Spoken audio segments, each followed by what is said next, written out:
Bismillahirrahmanirrahim. Baik, yang pertama, usul din. Usul ni sebagai ringkasan. Usul memang Melayu sebut usul. Usul ni apa? Usul asal, prinsip, teras, tunjang, perdu, pangkal, apa lagi? Mana orang terkeluar? Benda yang paling substantif, benda yang perkara-perkara yang sangat prinsipal, yang sangat asas. Asas tadi tu kalau kita detail lagi, mungkin asas itu dia ada perbahasan lagi. Ada asas yang mandatori. Asas yang mandatori means kalau kita pertikaikan, kita boleh terpelanting keluar daripada Islam. Dia itu agama lah. Di usul ni prinsip, tapi prinsip tu ada dia punya degree-degree dia. Kan? Ada dia punya status dia tu. Pertama status dia asal lah. Dia yang paling prinsip. Dia yang paling teras. Ya. Ada yang dia bukan mandatori, maknanya dia masih ada, kita kata, ruang diskusi. Tetapi ada implikasi yang besar. Let's say kalau mudah macam contoh, dia dianggap ibarat kalau dia pertikai, maka dia ibarat telur di hujung tanduk atau berada di tepi jurang. Maksud apa? Ada komponen ajaran Islam yang tidak boleh dipertikaikan. Kalau keluar, kalau pertikai, dia boleh murtad atau batal syahadat. Ada degree dia yang tak sampai ke situ, tapi boleh dilabel atau dihukum sebagai melakukan bid'ah. Bid'ah ni apa dia? Mereka cipta sesuatu yang tidak ada sandaran kepada Nabi SAW. Gitu ya. Jadi kalau dia langgar juga order itu, dia still dalam Islam, tetapi cerah masa depan. Cerah apa? Untuk masuk neraka lah. Cerah masa depan. Maksudnya bahaya. Dia cakap tu dangerous mind ke apa dia. Order tu dah dia dah masuk dalam ancaman dan janji siksa Allah. Tapi ada peluang untuk patah balik, masuk ke dalam syurga selama ada sebutir iman. Ada lagi degree yang lebih daripada itu. Jadi ada peringkat-peringkatnya, di mana paling kurang dia adalah mungkin sesuatu prinsip, tetapi yang kita kata apa, kita label hanya sebagai sesuatu yang janggal, pelik, menyalahi arus. Ini apa ni? Ini peringkat usul tadi. Bahawa usul memang literalnya maksud prinsip, benda yang paling basic, asas, tunjang, roots. Kita kata apa lagi, sesuatu yang prinsipal, sesuatu yang substan. Din pula ialah agama. Agama ni apa? Ialah secara mudahnya ajaran yang bersumber daripada Allah SWT. Ajaran langit lah, ajaran langit yang bertujuan membimbing manusia untuk mencapai kebahagiaan. Secara mudah lah. Ini masalah cakap dengan variasi macam-macam. Jadi mungkin ada konotasi deep itu yang kamu faham dalam subjek sains ke ataupun dalam sastra. Yang mencabar lagi ialah sastra dan sains sosial ni lah. Ada sengaja Melayu. Ya. Ada dari akademi pelajar Melayu. Akhirnya punya Melayu lagi ya. Ini masuk antropologi pula. Jadi penting kita kan. Jadi ustaz ni tak ada apa dah, tak tahu agama ni lah. Jadi usul-usul. Okey. Din ni ialah agama. Jadi Usuluddin ni ialah komponen ajaran Islam yang substantif tadi, yang bersifat asas. Ini merangkumi yang kita faham sebagai aspek-aspek metafizik ketuhanan, yang melibatkan satu lagi epistemologi atau yang melibatkan perbahasan mengenai teori ilmu dan kebenaran. Satu lagi ialah mengenai sistem nilai, mungkin boleh disebut aksiologi, perkara yang melibatkan panduan sistem nilai, benda ni baik, benda ni tak baik. Kalau dalam seni estetika tu, benda ni indah, benda ni jelek dan bodoh. Kamu kena faham bahawa Islam adalah ajaran yang tidak keciciran di dalam turut mengambil cakna, mengambil berat terhadap perkara-perkara yang juga sebenarnya kamu mungkin terdedah di fakulti-fakulti yang lain. Setiap fakulti ini dia mesti bincang epistemologi. Dia mesti bincang tentang kita kata pandangan alam. Melayu tu tak? Melayu ada pandangan alam Melayu kan? Epistemologi Melayu.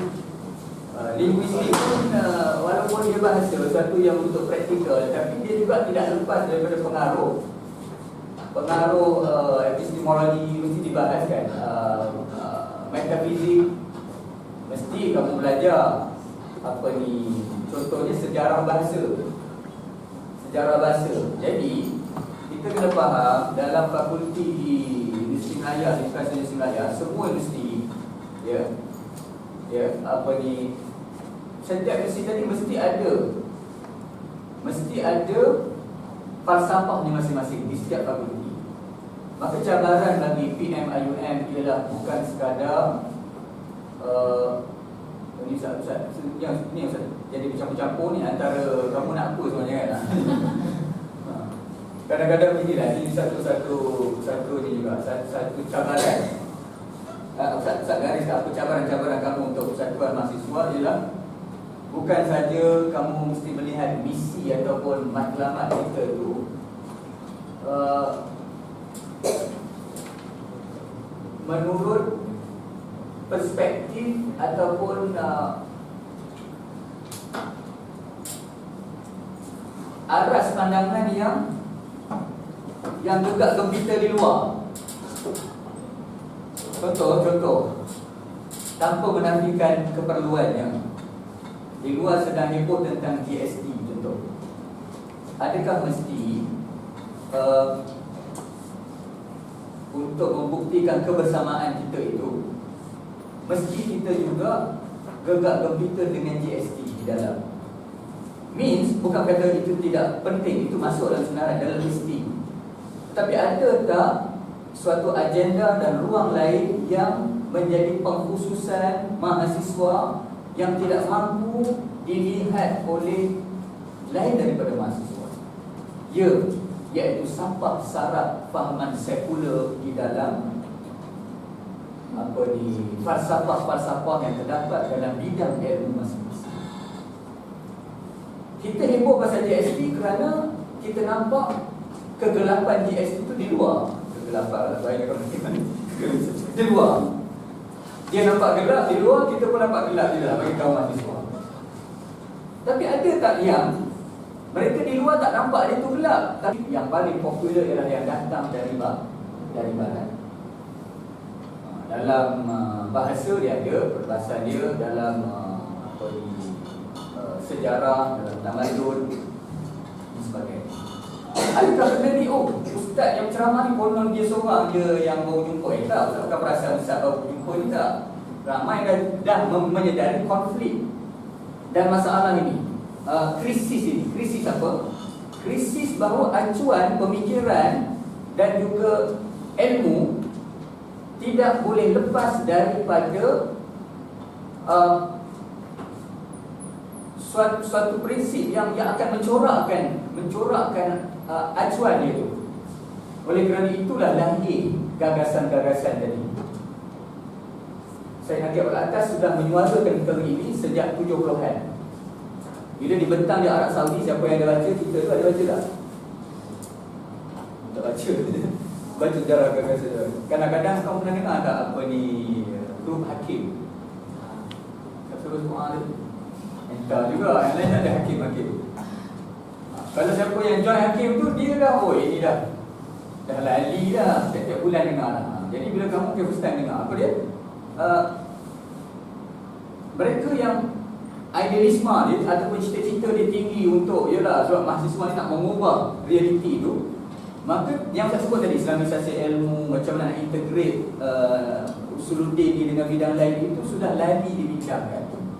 Oleh itu, ya, saya beritahu bahawa bukan menyedari bahawa ada pertembungan antara cara berfikir dan melihat sekular barat ni dengan Islam, kan? Ada pertembungan.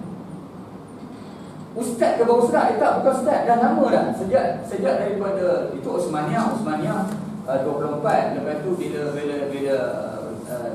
tertubuh depan muslimin sampai kepada digantung Syekh Qutb tahun 65 atau 66, tak berapa perasa sangat tepatnya. Kalau saya ingat 66 tu England menang World Cup, ingat tu.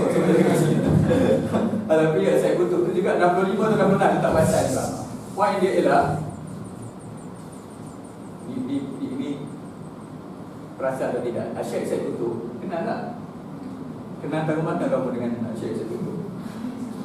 Paling kurang kamu sudah menyentuh bukunya. Bukan buku Arab ni, buku terjemah dia, dah sentuh dah jumpa. Dia ada menulis satu buku yang bertajuk Ma'alim fit Tariq. Ma'alim fit Tariq.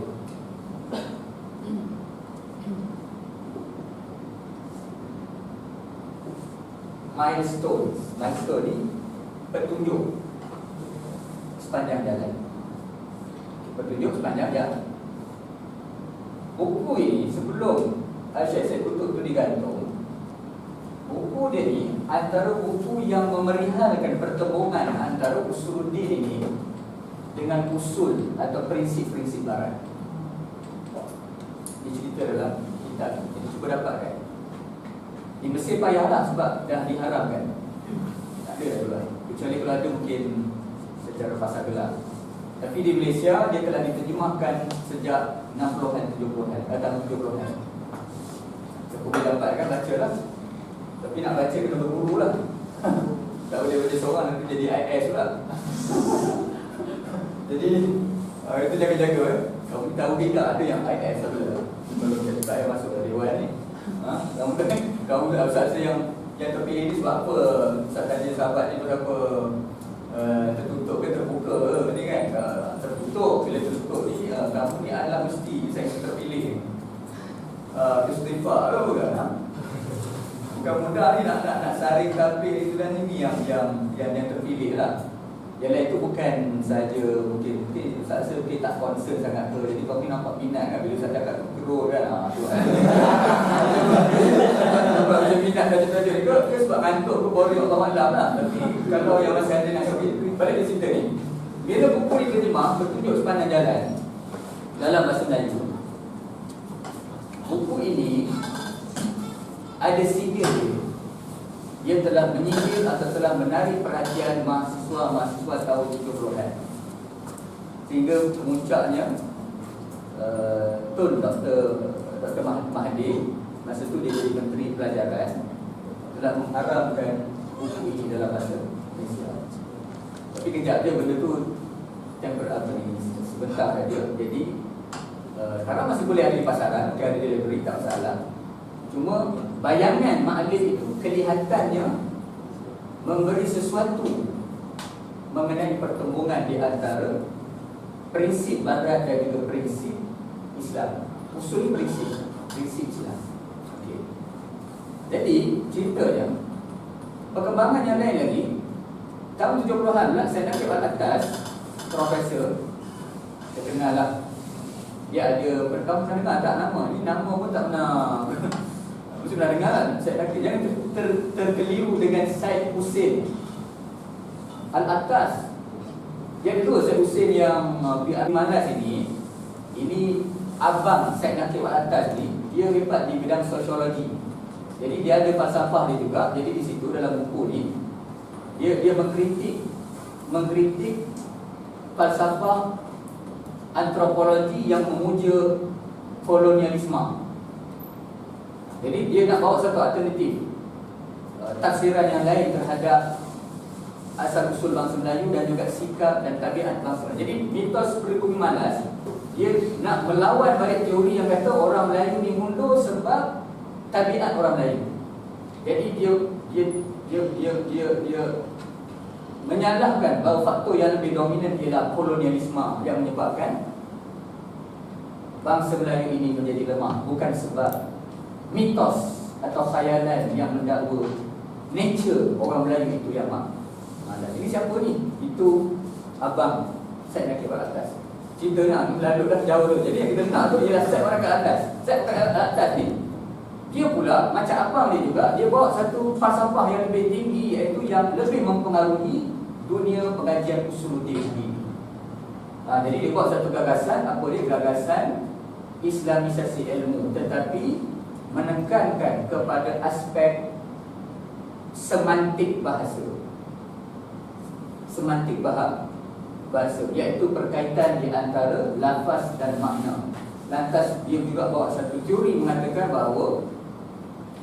bahawa sebenarnya Melayu Melayu ini menjadi maju dari sudut psikologinya, cara berfikirnya lebih saintifik, menjadi lebih santun oleh kerana pengaruh Islam yang ditandai oleh batu bersurat Terengganu, yang daripada kajian sejarah ini beliau mengemukakan premis atau hujah bahawa Islam ini mengalami perubahan dari sudut pandangan alamnya melalui Islam, yang mana medium yang utama ialah bahasa.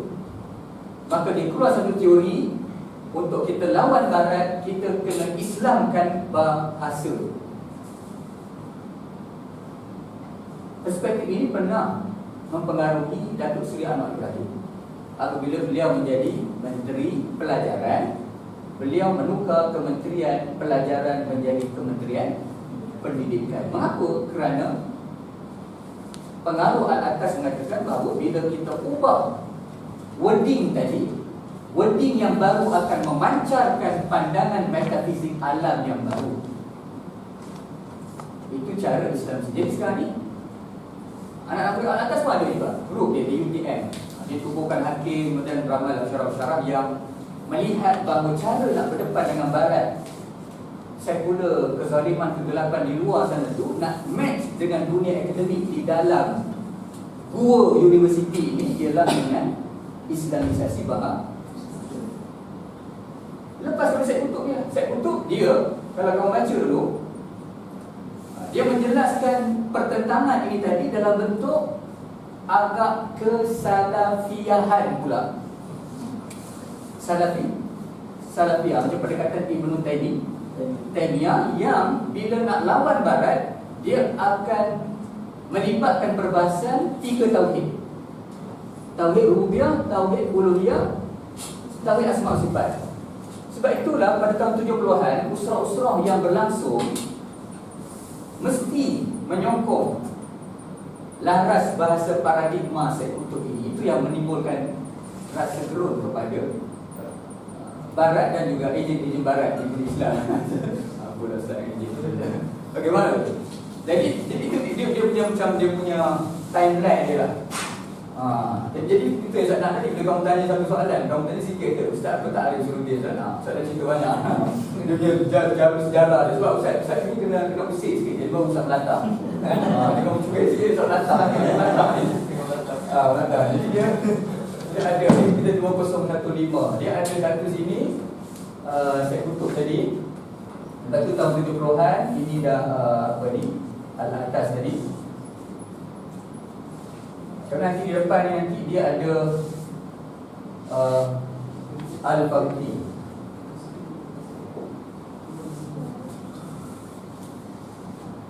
Depan ni ada lagi Ikim, Al-Farqi.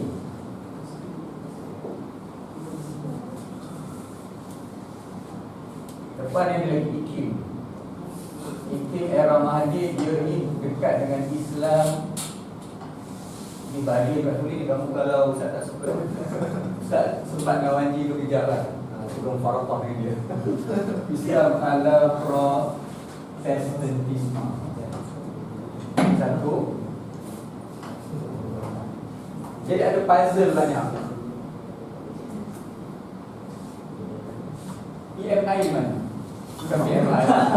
Saya sangat Ustaz nak binding, kamu tak suka binding. Ustaz tak suka kamu taklid buta. Ustaz nak kamu cari. Bila Ustaz kata ni jadi, kamu cari lah, search. Ni yang Ustaz kata betul ke tak? Ustaz ni penglipur lara ke? Tok dalam wayang kulit ke? Ni Ustaz kata tadi kan. Jadi first time tengok kan, mula kamu dah tapi kalau dah biasa je sama kita kan, dia okey lah, dia ikut lah. Dia faham sebenarnya perangai, style kan. Jadi puzzle. Ini bukan PMI saja. Bukan PMI, tapi semua. Tak kira lah. Ustaz pun di Mesir, jadi di Mesir juga ada pemerang dan sebagainya. Jadi kita di mana? Apa paradigma, apa gagasan kita? Adakah kita stereotip, mengulang-ulang itu juga?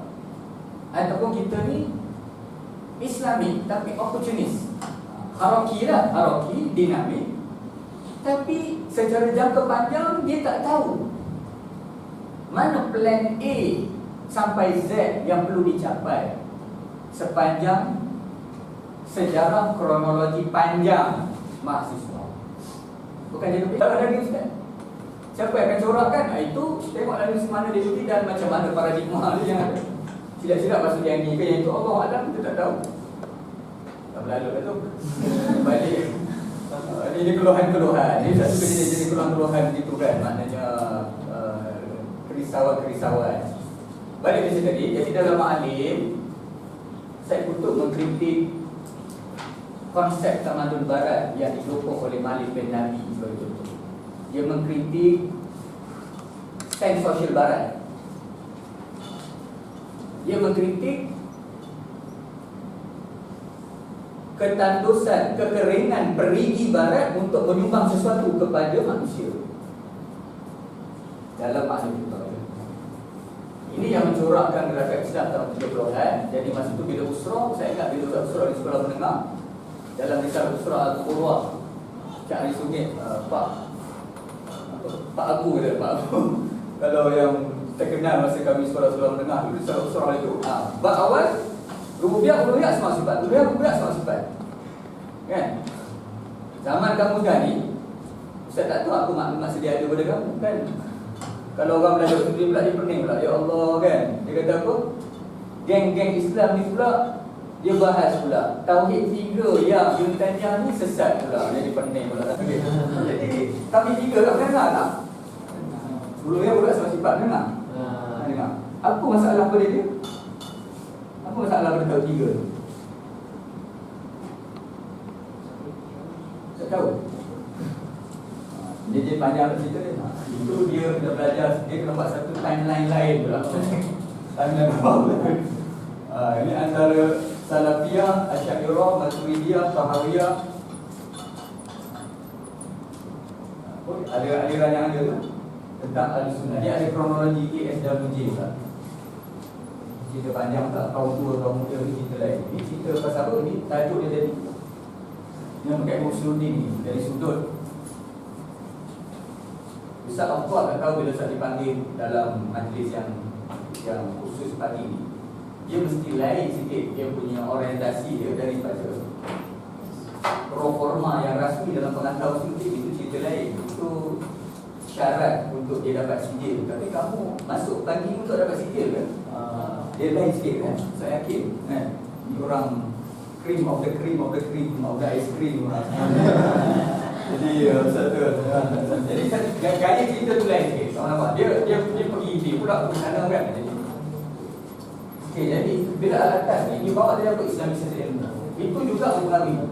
So zaman tahun 70-an tu dia mix. Jadi cerita apa ni? Kalau siapa yang dia dah hanyut, dia apa punca cerita dia? Punca cerita dia atau isu dia. What is the main issue dalam cerita ni? Cerita dia ialah bagaimana kita nak memahami pertemuan Islam dan Barat. Start ni daripada dia lah dia punya pasal. Dia pergi tanya apa sebenarnya. Usuluddin itu ialah prinsip Islam. Prinsip Islam. Itu yang dia tanya tadi. Jadi sesuai untuk kamu sebagai pimpinan, kamu takkan nak tahu prinsip Islam ialah menurut kamus Dewan. Jadi itu belajar dalam pengantar Usuluddin. Ustaz mesti upgrade sikit cara olahan itu. Ustaz cerita dari sudut kronologi. Apa yang berlaku dalam so-called disiplin Usuluddin ini dalam dunia moden. Sebab dia relate dengan mungkin ahli isma mahasiswa ataupun acuan apa ni, kononnya lah kan perjuangan kita macam kan kita. Jadi macam mana kan? Jadi dari mana nak faham keterangan itu, nak dengar taklimat itu dari mana? Taklimat dari mana nak dengar mengenai apa bentuk cabaran prinsip Islam ini dengan prinsip sekular barat. Ada tak cerita kan? Jadi antara yang awal disebut ialah Syekh Syed Qutb. Cerita Asal Al-Banna tu apa, itu dah awal lagi. Sebab Asal Al-Banna lebih kepada pimpinan yang dia deal dengan sumber manusia, human resources. Bagaimana nak develop ahli, bagaimana nak kader kepimpinan, bagaimana nak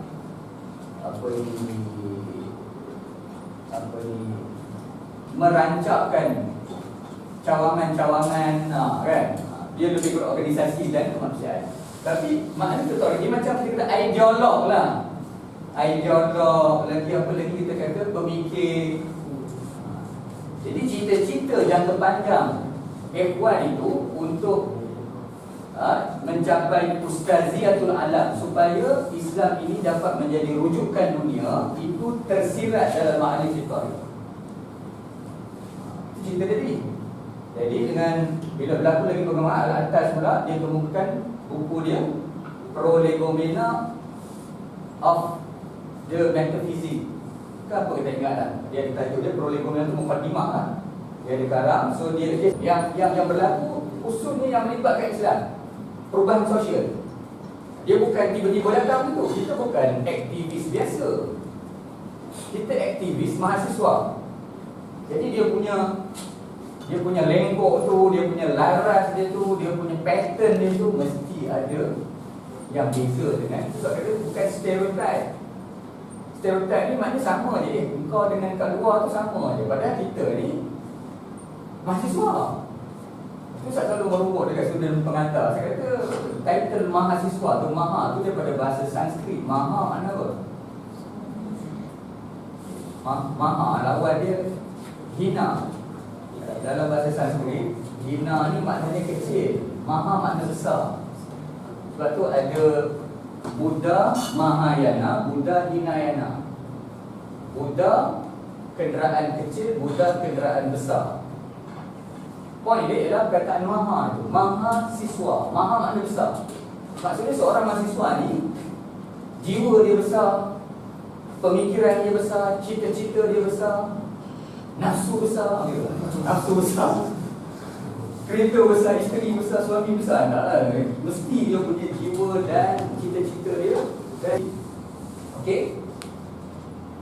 Jadi sebab saya dah terlanjur cerita, kamu 6 ke 7 ke 5, kamu punya pasal lah. Tak cerita sampai habis juga. Jadi cerita ni Al-Baqi tadi. Jadi bagi dia, Islamisasi atau bila kita nak lawan barat, bukan dengan senjata bahasa. Kalau bagi Al-Atas, senjata bahasa. Senjata bahasa. Maksud senjata bahasa ialah kita mesti buktikan Barat ini dia tersilap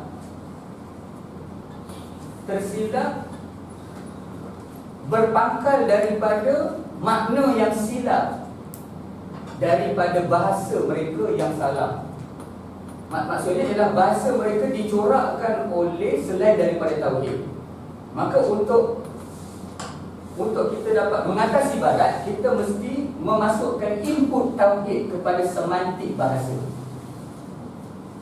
Maka sebab tu kalau pendekatan Al-Atas ni, macam contoh hari ni orang heboh pasal antara terkenal. Kau biasa tak tengok apa ni, Roshan Fiqh, blog Roshan Fiqh? Itu antara promoter terkuat Al-Atas lah. Jadi dia ada dia punya blog. Kalau kamu buka, banyak idea-idea dari mana. Maksudnya bahasa. Jadi contohnya bila kita nak berdepan dengan hak asasi manusia liberal barat, Jadi macam nak buat? Dia akan tekan kan, kita mesti bahas apa makna kali itu apa istilah itu ya, berkait dengan keadilan atau hak asasi. Dia ada kait dengan Dr. Azhar di IT. Dia tahu apa? Dia akan bahas lah. Contohnya kalau perlembagaan, okey, bila ada geng liberal mengancam contohnya. Jadi pendekatan al-atas itulah anak murid ya. Kamu kata kamu pegang pada perlembagaan negara. Baik. Perlembagaan ialah kata nama terbitan daripada lembaga. Lembaga dia milik dengan roh. Ada kami. Jadi patutnya bila kita perlembagaan, dia kena patuh pada roh perlembagaan Malaysia, iaitu Islam sebagai agama negara. Jadi bila nak lawan gang tu, kita balik pada wording perlembagaan, wording sultan daripada apa. Jadi sebab dia pergi daripada premis al-atas tadi, bahawa batu bersurat yang ada tertulis bahasa Jawi tadi, itu yang mencorakkan minda Melayu. Jadi bahasa tu alat yang penting. Okey, freedom, free asal daripada apa? Jadi dia bahas tu, dia kata situ, di peringkat bahasa tadi, metafizik Islam Usuluddin sudah bertembung dengan barat. Itu yang Anwar tadi, pelajaran bukan jadi pendidikan. Kan ke belajar dengan didik ada beza. Jadi soalnya adakah soal ni, kalau nak buat tesis pula, kita nak kritik balik, lebih malah nak kritik itu jadi panjang lah. Adakah cukup buku bertemu luas Islam melawan sekular hanya di bidang semantik? Itu satu persoalan yang boleh dibuat tajuk assignment untuk subjek ustaz ni lah. Kalau orang subjek ustaz lah, tidak ada subjek dia. Okey, Faruqi pula. Faruqi, so dia sebab kalau atas, kalau jumpa murid ni, dia akan main kata-kata kunci. Okey, kebebasan, keadilan, apa lagi? Kebahagiaan, happiness, kebahagiaan, lagi apa lagi? Hamba, Tuhan, agama, rohani, benda. Itu semua bagi dia, semua akan pergi kepada perbahasan metafizik. Di situ kita akan bergusti dengan barat, dan di situ kita kena menang. Itulah kaedah dinamika kebangkitan Islam menurut dia. Itulah climax dia. Sebab itu climax sekali antara ini adalah pelaksanaan, kalau saya cakap lah, pelaksanaan syariat juga kan. Itu climax. Tapi kalau aliran ni pertempuran climax sekali, kalimah Allah. Sebab dia berkait dengan tafsiran dia terhadap di mana locate, di mana letak titik barat versus Islam dalam konteks Usuluddin. Ini masih cerita Usuluddin di situ. Kalau bagi yang Faruqi pula, okey, Faruqi cerita dia banyak jasa sumbangan rahimahullah, mudah-mudahan, sebab dia sendiri mati dan tak ada isteri. Siapa yang rajin baca lah, kau pernah banyak baca tu, walaupun kamu bidang sains dan benda ni, Ustaz ni buka je. Nanti mungkin akan datang kamu kena dah ada maklumat sedia ada. Ini tak ada markah. Tak ada markah, tapi ya Allah, sangat-sangat penting. Di abad, di zaman-zaman fitnah ni, tak mana fitnah ni. Saya tak lagi baca paper macam-macam, tak boleh nak cerita ni. Macam-macam, bukan fitnah yang jenayah tu, fitnah fikiran. Terus kan, menyerang ustaz-ustaz, menyerang dan bukan ustaz lagi lah, tambah pula orang awam lagi Ni tak, kalau tengok pada timeline yang banyak ni, lagi setiap satu tu boleh keluar dia punya masalah-masalah, serabut kepala. Jadi Faruqi ni balik tadi, tak habis. Dia di sini, dia adalah orang Palestin, tapi Mastawfi di mana? Di Amerika. Kematian dia misteri sebab dibunuh. Allahuakbar CIA ke apa bunuh. Tapi yang penting, Faruqi bila tak puas hati dengan cara al-atas tadi menjelaskan di mana nak lawan barat, maka dia kemukakan satu lagi, iaitu bagi dia yang perlu diislamkan ialah sosiologi. Macam mana pula nak Islam dan sosiologi? Oh, itu lagi masalah. Bukan saja sosiologi, tapi juga sains tulis. Sains tulis. Tapi sains tulis is okay. Sains tulis bila dia nak Islamkan, itu tak berapa masalah. Bukan tak bermasalah, maknanya dia tidak rumit. Dia tidak sekompleks sains sosial. Sebab apa? Sains boleh dia interaksi dengan material yang beku. Material yang beku, dia ada law of nature dia yang Islam kenali sebagai sunnatullah. Jadi di situ, bila kita tengok barat tak kena di situ, kita tak berapa banyak karinah untuk layan syubhat-syubhat. Aplikasi, applied science, ICT, apa lagi, mungkin alam farmasi boleh masuk, pharmaceutical, astronomi dan sebagainya. Yang ketiga ialah sains sosial. Sains sosial ni dia ada politik, ekonomi, sosiologi, psikologi, apa lagi? Banyak-banyak lagi, antropologi, mungkin sejarah ke situ, Allah Alam masuk situ lah. Fakulti ni lah, kita duduk ni. Ustaz dah perenung jauh lah, kita ni. Ustaz nak kata situ bahawa macam nak kata tadi, apa dia? Jangan kita rasa bila fakulti ni asing kan. Akademi Islam duduk nun dekat kaki bukit tu kan. Ulu sana. Walaupun kami di ulu, tetapi dalam Islam itu yang tajuk dia usuluddin. Dia perkara yang prinsip. Bila prinsip tengok, dia dah mula menyibuk. Dia mula nak menceroboh rumah sosiologi, nak menceroboh rumah linguistik, nak menceroboh rumah undang-undang, menceroboh rumah, semua dia nak menyibuk. Ya, kita berhak untuk menyebut kalau kita yakin Islam itu datang dengan lengkap. Kan Sa'ban sebut apa? Al-Islam nizamun syamil yatanawalu mazahirul hayati jami'a. Itu usul Islam yang pertama. Sa'ban nak kata siapa nak jadi petugas Islam, apa nak ini? Islam itu adalah satu sistem yang lengkap menyeluruh seluruh bidang kehidupan kesemua. Jadi kita dah yang berhak nak cerita. Kita nak menceritakan bahawa Islam ini telah diancam, diceroboh oleh perspektif barat. Jadi bila kamu kata GST tu contek je, tai kuku je daripada implikasi pemujaan dan penobatan dan juga pengunggulan kepada barat, falsafah barat. Lepas ni kalau tukar kerajaan lain pula, kalau dia masih sekular, dia akan tukar GST jadi GSU pula, GSS pula. Sampai zaman akan datang tu, itulah sirat ilal akhir. Sebagaimana Karl Marx, dia kata kita akan bertaruh sampai hari kiamat dengan sebab kelas-kelas sosial yang bertembung tadi. Kita kata tak, basic dia bukan sebab kelas sosial, sebab material yang diambil secara tak adil saja, dia pergi lebih mendalam, mendasar daripada itu, iaitu bertolak daripada usul dia. Cara menafsirkan alam ni, di situ dah berlawan. Jadi itulah cerita tadi. Jadi usul dia ni, dari mana dia punya kronologi sampai 2015 ni? Ini cerita tadi. Berapa ramai orang fikir, ini hebat ni. Saya Kutub dah fikir atas, fikir datang Faruqi. Jadi bagi Faruqi, kita nak lawan barat ni ialah dengan kita Islamkan sains sosial. Jadi tak payah sibuk-sibuk kalau kamu baca buku atas ni jadi pening. Sebab apa? Dia bawa kamu ke alam langit. Dia bahas tentang falsafah. Bagi yang minat baguslah kita boleh buat kawan, kita boleh bincang. Tapi ada setengah orang tu dia ada cara fikir setengah orang tu dia tak boleh nak ikut rentang tu.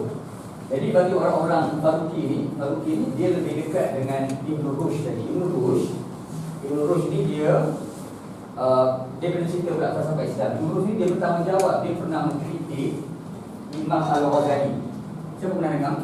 Orang sains dia mesti tahu, dia tak tahu pergi tukar jawatan lain, komite lain.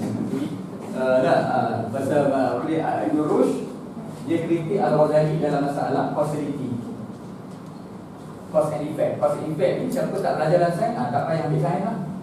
Sebab itu adalah mandatori dalam sains. Dia kena tahu kaitan sebab dengan akibat. Jadi ada debate di situ. Point dia ialah Faruqi melihat kepentingan metod empirical barat. Metod empirical barat. Jadi bila kita nak cakap pasal psikologi empirik, nak pergi pasal apa lagi, geologi, empirik. Nak pergi pada apa sahaja bidang, sosiologi, ekonomi, semuanya empirik. Tak tahu sensitif dah sikit kamu.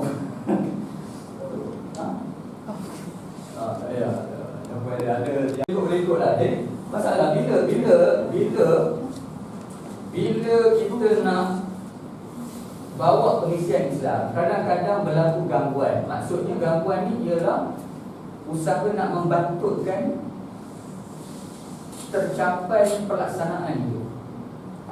Masalah ni dia datang daripada paradigma, daripada hujah-hujah pemikiran.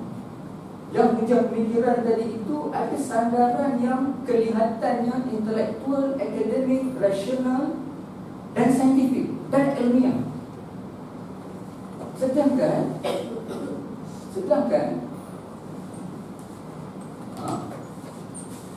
apa yang sedangkan dia ada berkait dengan Usuluddin ni. Usuluddin ni dia kita sebab saya kata tu dia paling berpakai cerita. Saya kata pergilah belajar pengajian sifat 20. Sifat 20 tu bukan apa, sifat 20 bukan bila kamu dengar boleh selesai tu ada orang pula tak faham ustaz ada apa pun. Dia bokoh sangat. Dia jangan bokoh. Dia benda tak bokoh dia. Yang tu masa panjang. Penceritaan dia akan sampai ketika dengan syarat kamu kena hadir majlis ilmu dan dengar apakah perspektif Islam tentang alam, tentang Tuhan, tentang epistemologi, tentang metafizik. Dia akan sampai lambat banget, lambat laun dia akan sampai kepada pemerihalan bagaimana berlaku pertembungan antara perspektif-perspektif ini dalam usaha melaksanakan Islam. Di Faruqi dia tak boleh nak terima pelaksanaan Islam itu di alam realiti selagi syarat-syarat yang dituntut oleh kajian sosiologi belum berjaya dipenuhi. Selagi kajian sosial belum dapat memberi lampu hijau, maka dianggap suasana tidak kondusif. Jadi dia telah mengetatkan prosedur untuk timing pelaksanaan. Sedangkan kita sudah 50 tahun merdeka. Jadi memanglah hujah macam-macam. IS dah buat dalam YouTube banyak, dia potong tangan, dia potong kepala. Jadi macam mana? Paling kurang kita mesti ada usaha. Bukan bila kata kita bahas pelaksanaan Islam secara menyeluruh, mestikah bila tulus hari ini di parlimen atau peringkat DUN, subuh-subuh esok pukul 6 tu nak potong tangan orang? Cerita dia panjang, cuma nak gazetkan dia, bagi dia itu legal, itu je. Lepas tu barulah terbuka jalan untuk kita kempen, kita didik. Tapi bagi dia sah dulu. Sebab kita kata Islam agama negara, bukan korporasi saja. Jadi mana kata? Tapi apa yang akan jadi kemuncuk? Kemuncuk tadi tu lah, yang ni ada kemuncuk cara dia, ni ada kemuncuk cara dia. Jadi bila saya cerita ni, nampak macam ustaz ni konon ni bayangan saya untuk lah ni. Saya kata jangan jadi IS lah. Sebab ustaz di Jabatan Akidah, sebab ustaz Dr. Mahmud kami PhD apa ni dan grad sekali kombo. Tapi dia dah hilang lah. Orang kata dia masuk IS kan, itu yang putusan masuk tu lah. Memang. Tapi dia cara dia lah, ustaz jadi ustaz lah. Tapi nak kata situ bahawa paradigma tu mesti ada. Ada cara alat-alatnya, ada Faruqi. Lepas tu Tuan Dr. Mahathir pula tahun 90-an dia tubuhkan IKIM. Dah masuk kepada, jadi dah selesai dia pula IKIM pula. IKIM nak cerita dia, Tuan Dr. Mahathir dia seorang yang genius, negarawan, itu kita kata betul lah. Dan bila dia begitu keadaannya, maka dia bukan seorang yang mengikut secara membuta tuli. Tidak, ambil maklumat semua sekali. Dia ada dua buku penting dia karang. Apa dia? Dilema Melayu, dia beli dilema. Satu lagi menghadapi cabaran. Okey, dua buku ini dia sudah membayangkan dia punya paradigma pula tentang Islam. Dr. Mahathir dia ada juga idea tentang Islam. Idea tentang Islam yang dia nak cerita dalam ni ialah macam yang Syed Al-Atas tadi tulis, iaitu apakah kaedah untuk memulihkan nasib orang Melayu. Maka dalam tu dia ada cerita tentang teori Mendel dalam bahas tentang kromosom Mendel lah. Dia ada kait tentang genetik. Dia pun ada macam Syed Al-Atas tadi. Syed Al-Atas dari sudut apa? Dari sudut bahawa orang Melayu ni bukan mereka itu hina dari segi genetik, tetapi yang mencorakkannya ialah landscape ataupun lantar suasana dia yang membentuk. Jadi dia ada teori. Point dia ialah last sekali maknanya di situ dia nak hidupkan budaya kapitalis bagi orang Melayu. Tapi bukan kapitalis barat bagi dia, kapitalis juga yang menekankan modal, tetapi acuan Islam, acuan agama. Dan bagi orang yang dekat dengan sosiologi, antara aliran sosiologi yang dekat dengan agama ialah yang dibawa oleh Max Weber. Senang-senanglah. Tak dengar? Maka acuan ini cuba nak diislamkan. Dengan mengislamkan pendekatan Protestan etik itu, maka dianggap watak Melayu akan berubah, dan dengan itulah Islam akan tertegak di Malaysia. Jadi ada yang membayangkan Islam tegak di Malaysia dengan cara bahasa, Islam tegak di Malaysia dengan cara sains sosial barat tadi. Ada yang dengan cara ekonomi. Saya tak tanya kamu pakai apa? Selama ini kamu hanya menjadi perkakas lah. Macam terompah kayu pula pun yang berupa je lah. Kalau tak ada paradigma, mesti ada. Adakah kamu gerakan musuhan mukallid, stereotip ikut? Mesti ada jati diri. Soal dari mana? Kau mesti ambil paradigma. Paradigma ni apa? Iaitu di mana, dari mana dan ke mana kita nak pergi dalam pertarungan Islam dan Barat. Kamu di mana? Tak tahu tak, saya ikut, saya tak usrah tu kan. Tanya pula nakik dia tanya yang ujung di mana? Saya pun tak tahu lah. Saya terus ikut dah. Jadi saya cakap ni supaya kamu dapat memperkaya dan memperkasakan idealis. Jadi fikir balik cerita ni betul ke tidak. Saya kata jadi betul lah.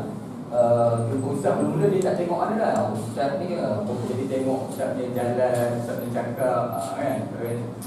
Jadi harapkan kamu dapat dia. Ada banyak sini. Perjalanan Usuluddin ini diserabutkan lagi oleh generasi agama yang balik ke Malaysia. Bila mereka bawa kaedah ataupun cara kefahaman, penafsiran dan pengamalan agama dari berbagai-bagai aliran yang bernaung di bawah Usuluddin. Ada baik dari Yaman, baik dari Azhar, baik dari Pondok, baik dari pesantren Indonesia, balik dari India, kan ada Maulana Asri, ada Dr. Muhammad Asri Zainul Abidin, ada Ustaz Azmir Zainul Abidin. Jadi macam-macam. Jadi serabut. Ada pula orang tua-tua lagi macam Datuk Seri Harusani. Nanti Malam Mufti ni pun nak pergi sekali kat Mesir, tapi Isma pula contohnya kan. Macam lah, serabut kita. Itu tak masuk lagi Yahanana tu, orang kata dia ikut tu pula bida'ah pula, dan isu bida'ah pula, isu roti jala pula, isu apa lagi hadis maudhu' pula. Jadi kamu ni, daripada kamu pening Petron apa semua tadi, pening lain pula lagi kan. Dah lah pening ini Islam dengan Barat yang paradigma apa semua. Pergi pula yang ni, ya Allah, bid'ah tak bid'ah sifat 20 ini, Imam Syafi'i akidah dia macam ni. Lepas tu hadisnya hadis maudhu' al-Dha'im. Ni jadi ini menambahkan lagi keserabutan, keceramukan, kecelaruan dalam pemakan ikan hijau. Bukan selalu kan, makannya selalu. Okay? Jadi ada diskusi yang banyak bagi kita nak bahas kan. Jadi semua macam ikan kering tekak tu panas tu kan. Jadi mungkin sekadar itulah. Jadi antara contoh mana ni macam ni nak biasa Terdapat apa sendiri. Inilah kita Usuluddin ini.